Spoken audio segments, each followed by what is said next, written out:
Сейчас на Сыктывкарском вокзале непривычно тихо и практически безлюдно. Закрыты все киоски и кафе, часть кресел в зале ожидания перемотана ограждающими лентами.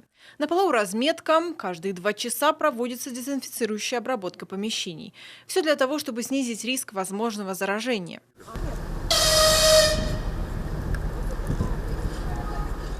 Поезд Усинск-Сыктывкар прибывает на перрон точно по расписанию.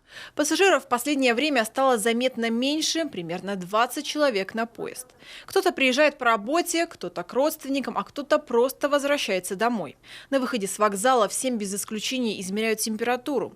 Волонтеры и студенты медицинского колледжа говорят, к такой новой мере приезжающие относятся с пониманием, а потому никакой толкучки и недовольства нет. Предложили поволонтерить, я сразу согласился, не раздумывая.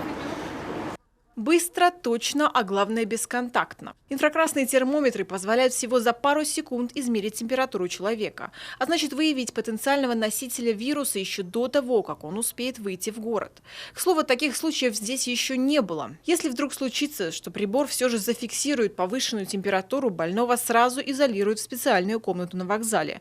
Далее вызовут скорую и отправят в медучреждение. На сегодняшний момент все станции имеют эти бесконтактные термометры. В принципе, их пока достаточно, с учетом того, что количество приезжающих людей, оно небольшое. В республику приезжает на уровне 200-300 человек из-за пределов. Это по всем железнодорожным вокзалам, включая Микунь, Сыктывкар, Воркуту, Усинск. К началу мая Коми усилится новой партией инфракрасных термометров. Планируется, что профилактическая мера будет действовать на всех основных железнодорожных и авиавокзалах республики. Также сейчас рассматривается вариант размещения на вокзале самих тест-систем на коронавирус. Так можно будет сразу выявить заболевание, а значит не допустить его дальнейшее распространение по городам и районам региона. Ксения Лосева, Олег Юшков, телеканал Юрган, Сыктывкар.